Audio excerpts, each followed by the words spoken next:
Hi, hello. Welcome to another episode of Isaiah's Newsstand. It's your host, Isaiah Edwards.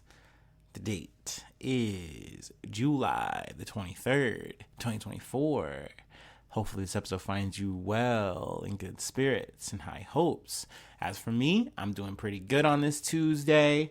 Work was I don't know, I don't want to say it's busy as of yet, but I definitely stayed steady all day. So, that was nice in its own way. Really wasn't bothered, so that was also good. Let's see here. Food corner, I will say, segueing into the food corner, snack corner lately, I've been eating a lot of cherries and strawberries. I don't know, getting a little bit of my fruit on, getting a little fruity, if you will. So yeah, that's been good. I feel healthy, even though I say I feel healthy, but I know that there's so much sugar in the fruits that I like so much that probably eating a ton of them isn't that great and saying, hey, I'm doing good for myself. But it's nice. It's I feel like it's always better than candy to eat any kind of fruit. So I'm not mad at myself for that. But yeah, let's see. Food corner.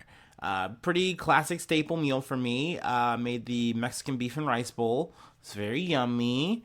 Let's see here. Really no frills, nothing crazy about it. Had the white rice, the chips, the tortillas, a couple of them fried. So yeah, it was good. It was yummy. Let's see here. There's really nothing else to report on the personal end. So yeah, let's go ahead and do our startup and we'll get into some news.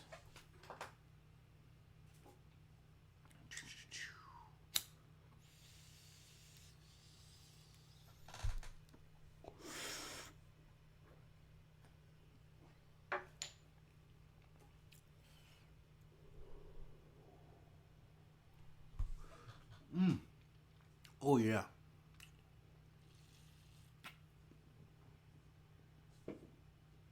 All right. First story comes from El Paso Times.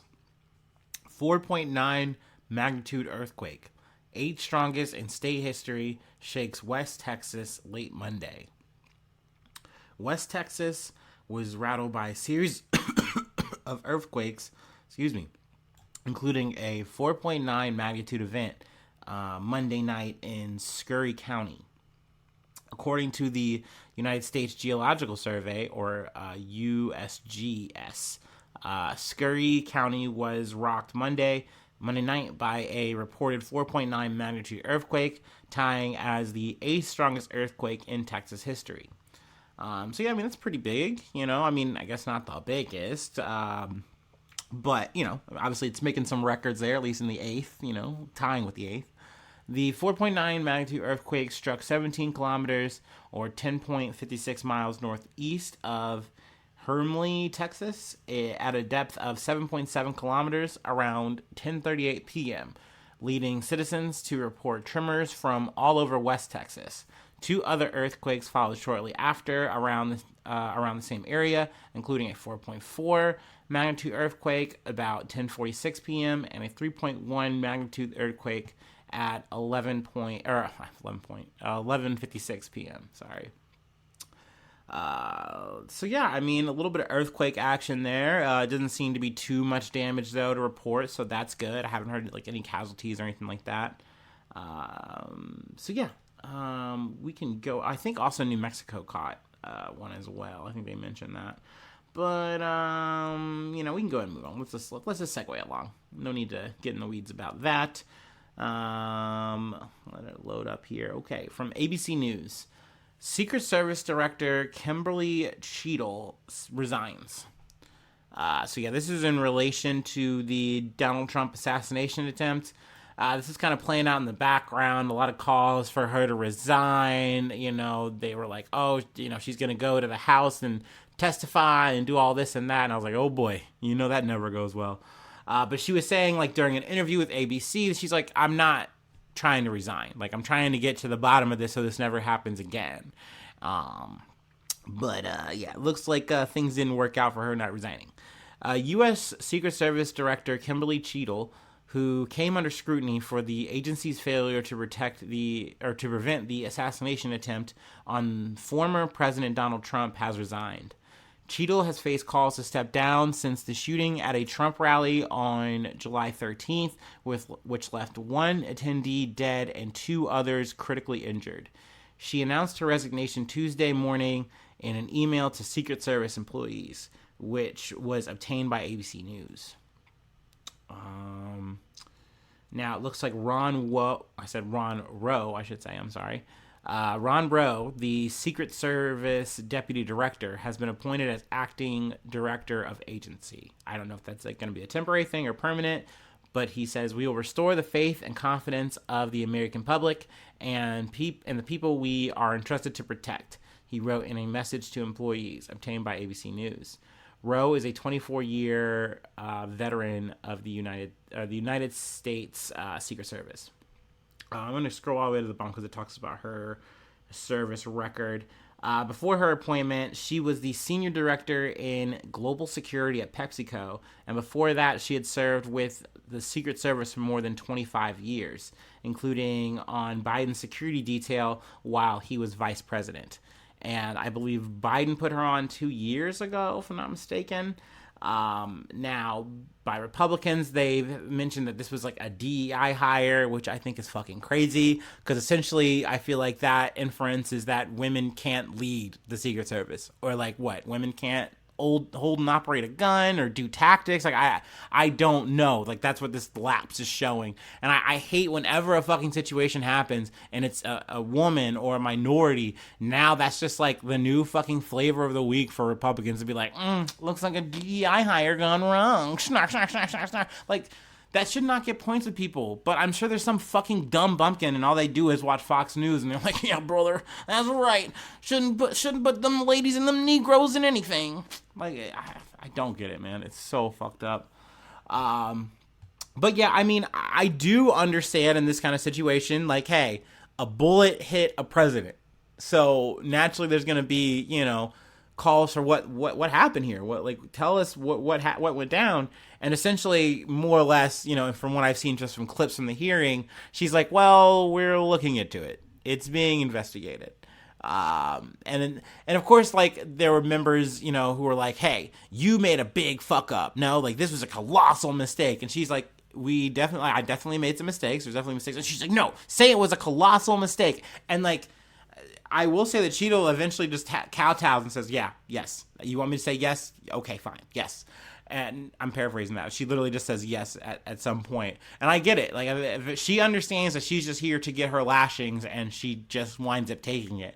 But that doesn't cull any calls for her to resign. It seems like more and more people were just braying for it. So she said, fine, I'm out. I'll call it quits here. And in terms of how I feel about it, once again, I get it. Like, I understand. Like, once again, a president technically took one. But, I don't know. At the end of the day, they're like, well, why didn't you have someone on a sloped roof? Because it's a sloped roof. Like people were giving her flack because in her interview, she's like, it wouldn't be safe to put an officer up there. Like, I get it. Like, I don't think that's a bad statement. But I will say where the big lapse is, there shouldn't, Crooks, the shooter, he went up to this place 3 times. Like, he went to the event, I think, a week before. So, okay, I kind of get how the Secret Service wouldn't be available for that. He also went the morning of, came back, or then went, left, then came back to actually do it for the 3rd time. So it's like, at no point did you guys track him. At no point did you guys stop him from using a ladder or finding a way to get up onto this roof where there is no one here. And that's where I feel like, yeah, that's the biggest thing. And then for about 20 minutes, you don't clock this guy. Like, he's there, but you're not doing anything about it. Like, either you or law enforcement. And I know Trump's been bitching about, like, hey, I've been saying that we need more security, blah, blah, blah, yada, yada, yada. But it's like, technically, this only proves your point now. Like, at the end of the day, I definitely get it. Like, I think some people act like president, or that Trump is the president now. It's like, motherfucker, this is a former president. At the end of the day, you are going to get less detail. And it's like, well, he's running for president. Who gives a shit? So what? Technically, RFK is running for president, and he was bitching about having more security. He didn't get any. He's fucking fine. Like, at the end of the day, this is a freak-ass fucking moment, and I think the biggest lapse here, and I think it's shared by not just the Secret Service, but law enforcement, because they more or less literally split this whole event in in half, and the security or the Secret Service was supposed to have the inner, and the law enforcement was supposed to have the outer. And literally, I think this takes place in a building that both of them are in. So I really feel like at the end of the day, they share responsibility in this together, but only one person's head's kind of rolling, at least as of right now. So I get it, but I would kind of have some sympathy for the devil here, I guess. But maybe I'm biased. Maybe that's me. Maybe because you know how I feel. I've made some jokes. I could get canceled. I don't know. But I guess happy trails. End of the road. Good luck to Mr. Rowe. Hopefully, nobody gets shot. No ears get clipped on his watch. That'd be a real shame. Anyway, let's move on to the next bit. Why not? This one, I don't know. I found this one interesting, but y'all know me. I love a good scam, and when we get into it, I don't know. When we look at the victims, I'm like, Let's dive in. From the Associated Press, self-professed wolf of Airbnb. It doesn't roll off the tongue as much as I thought it would. Self-professed wolf of Airbnb. It's not Wall Street. It doesn't. The alliteration is everything sometimes. But hey, I get you, Bucher. Sentenced to over 4 years in prison for defrauding landlords. See, even the last part though rings like roses. You defrauded who, baby doll? A landlord? Well, tell me more. Wait a second. Wait, what? I'm sweating. A Florida man who boasted that he was the wolf of Airbnb was sentenced Monday to over 4 years in prison for defrauding New York City landlords and a federal pandemic relief government program. See, you see my problem here, right? Y'all know me. Y'all know this newsstand. Look, you're telling me the two victims here are landlords? Okay, oh my God, I'm so sorry. Oh no, the landlords didn't get their money. I bet it's the hardest they've had to work to get it. And then you're telling me the other is the government itself? Oh man, phooey fiddlesticks. Now I'm sure you can say, well, this taxpayer dollars, but I mean, he scammed the government. I don't feel that bad. So yes, Conrad Bucher, 32 years old, of Hialeah, Florida, was sentenced in Manhattan federal court by Judge Lorna G. Schofield. The prison term of 4 years and 3 months came after Bucher pleaded guilty a year ago to a wire fraud charge. He was ordered to forfeit $1.7 million and pay $2.2 million in restitution. He declined to speak at sentencing. Prosecutors said Bucher operated at least 18 Manhattan apartments as mini hotels while using the pandemic as an excuse not to pay landlords more than $1 million in rent from 2019 to 2022, April 2022. They said he also got government guaranteed loans through a program meant to provide relief to small businesses during the COVID-19 pandemic. So, I mean, a lot of people were fucking doing this and that's a scam, it's fucked up, but that to me was always more on the government. And at the end of the day, I kind of had the sentiment of motherfuckers can get it how they live. Right now, we were literally in lockdown for a month unless you were out there literally risking your shit to try to get some fucking money to get the bread that you needed to make. I even remember looking at YouTubes about this shit and seeing hey, how can I as a DoorDasher maybe be a small business? Essentially, this guy just flipped it to make it work. I don't know, man. Once again, it doesn't sound crazy to me until motherfucking feds are at your door saying oh, you are a crook. You're doing something illegal.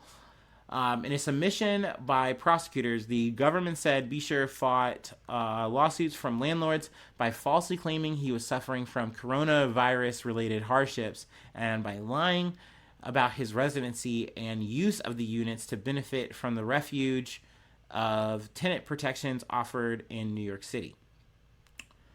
Prosecutors said he was living in Florida during the fraud and traveling for leisure, so he was just doing it up.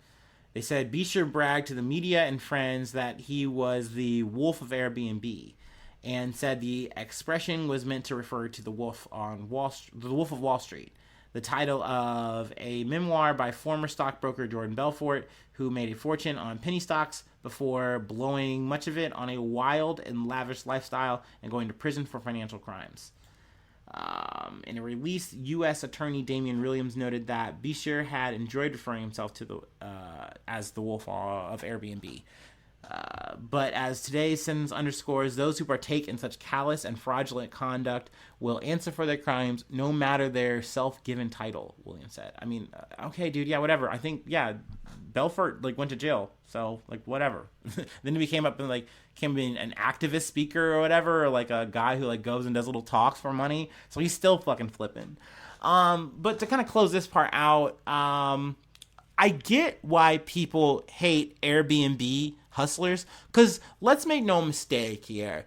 Because, like, yes, this man was scamming landlords, scamming the government, but he was also doing it as under the guise, I should say, as a landlord himself, and running literally mini hotels, as he wants to put it, or whatever. And I'm sure these things were annoying ass situations for the people who actually lived in these spaces with him, if they're like apartments or what have you. I'm kind of assuming that, since being New York.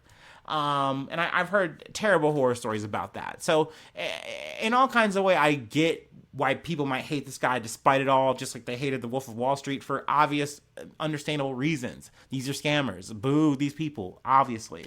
But once again, there's a certain kind of charm to me. I just kind of get it. I can't knock the hustle to a certain point. So yeah, and essentially, like I said, man, fuck the goddamn government, man, and fuck landlords. Fucking boo. I'm sorry, dude. Every once in a while, I'll get like dumb Quora things, and like I don't know why it's always like about landlords or whatever. Like, or it's either the landlord bitching or the tenant bitching, and then it's always a long thread like roasting like the tenant or something, and like I don't know, that shit makes me gag, and I always hate it, and I'm like, I don't even know why I click this shit. But it's because I'm curious, and I like the tea sometimes. I like the drama. But yeah, speaking of tea, speaking of drama, we have one more thing I wanted to cover, and then I'll let it go. Even though this really, I guess, is more legal than anything. But I don't know. I felt like I was watching Whale Wars for the drama. But, anyway. Let me do my last break, and then we'll go ahead and close this out. It's a whale of a tale.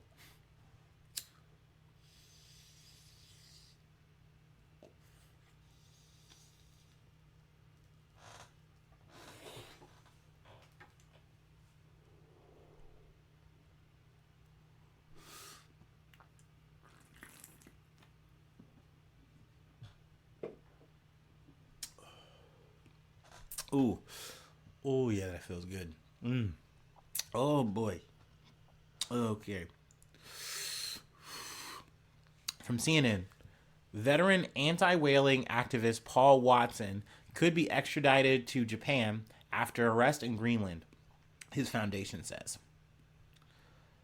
Veteran environmentalist Paul Watson was arrested in Greenland on Sunday and faces possible extradition to Japan, allegedly over anti-whaling activities in the Antarctic years ago, his organization said in a statement. The 73-year-old Canadian-American dual national was detained by police when his ship docked in the Greenland capital Nuuk to refuel. According to Captain Paul Watson Foundation, or CPWF, and Greenland Police, the ship John Paul DeJoria, I'm going to say DeJoria, and a 25-member crew were en route from Dublin, Ireland, to the North Pacific to intercept Japan's newly launched $48 million factory whaling ship, the Kangi Maru, CPWF said. Now, I was really glad that my little feeble memory could at least remember that name, like at least part of it, the Maru part. And I was like, wasn't it like the Nissan Maru? And it was like, I think it's Nishan Maru. I'm sure I'm getting that pronunciation wrong. But I remember watching that like with my ex way back, like watching Whale Wars.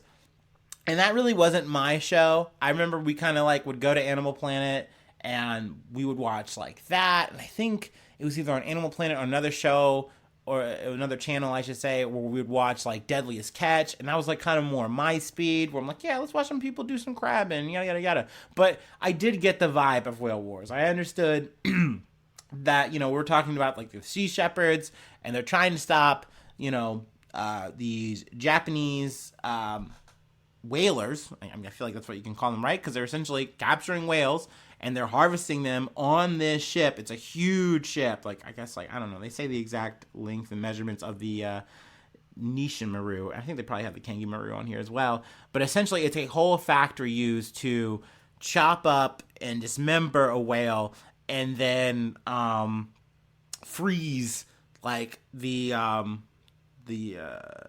parts. I don't know. I'm kind of logging out here. I'm sunsetting.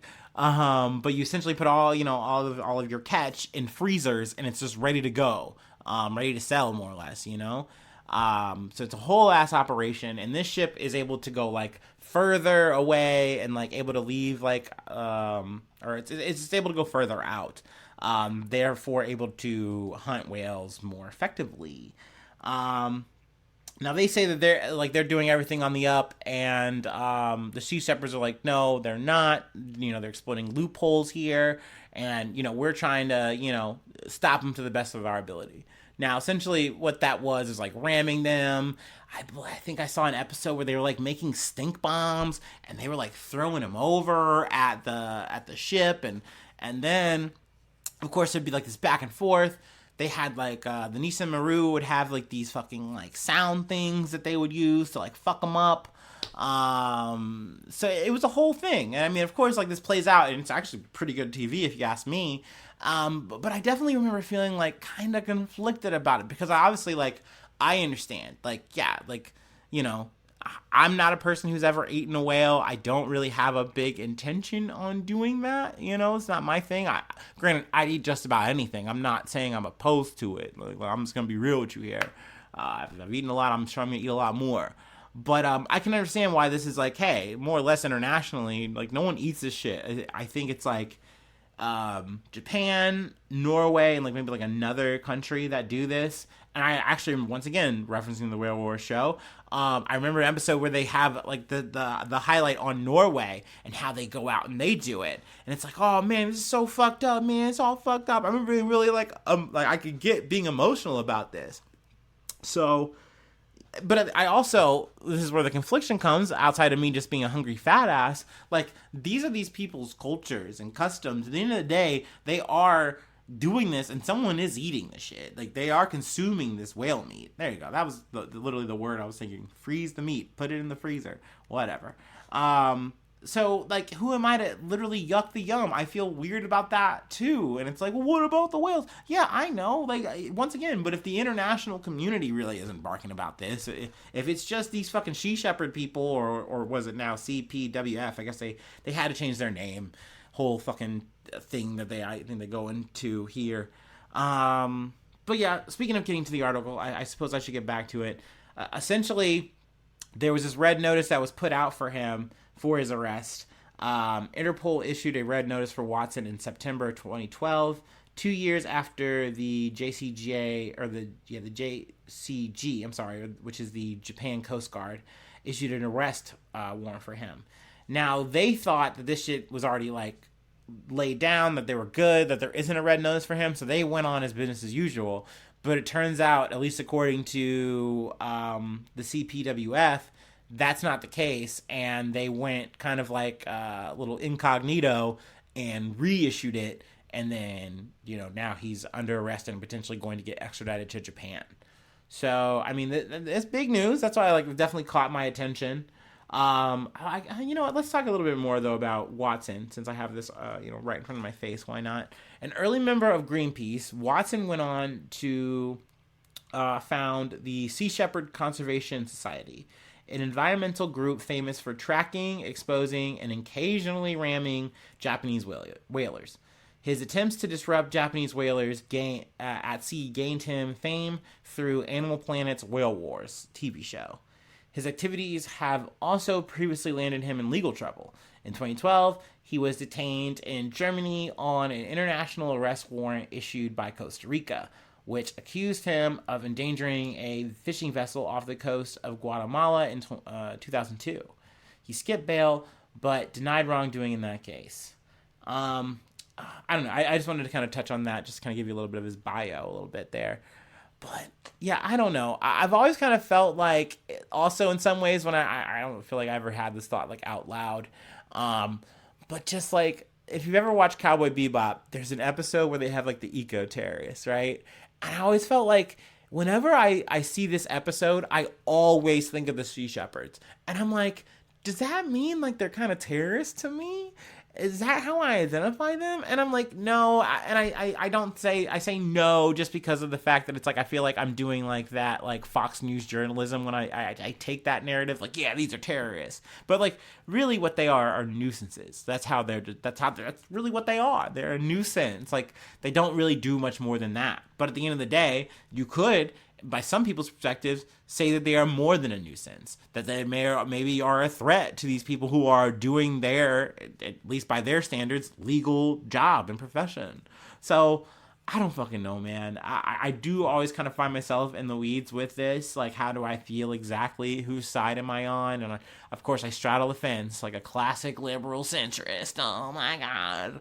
But, I don't know. I do think if I have to pick a side, if you're really putting me on this civil war, I have to choose. I don't know if I'm rocking with the Sea Shepherds, which makes me feel bad. I don't think I'm the good guy in this narrative, but like, I definitely know, and I'm just being real here as we close out. I know I'm kind of going long on this part, but like, I could not be a Sea Shepherd. I remember watching this shit and being like, yo, one, I hate traveling. Two, I'm not a big seafarer. Like, it's just not my goal. I've never been an ideal seaman. So the idea that you got me on like an L. Ron Hubbard style, like Scientology, but it's not even that. We just love whales so fucking much type of voyage. And you literally have this fucking guy by the name of Paul Watson who looks like L. Ron Hubbard to me. I'm not rocking with this guy. I'm not, nope, no thank you. You got any land stuff I can do? You got any landlubber behavior I can do? Maybe maybe you need like a legal guy. Maybe I can do like some paralegal work. I can learn, I guess. That would be me. I would not do this. So no, maybe I'm not a Sea Shepherd guy. Maybe I'm anti that. Maybe I'm I hate to say it. Maybe I'm rocking with Japan on this one. I don't know. Okay? I'm keeping it vague on this one. But please, get in the comments. Let me know what you think about this. I've really only talked about this with one person in my life. And I realized, like, once this became an article that I could talk about, I had to talk about it on the pod. And hopefully I get some reactions about this. You can sound off on the YouTube. Please do that. If you're a newsie, though, I should get to that part. I got to do my shill. I'm sorry.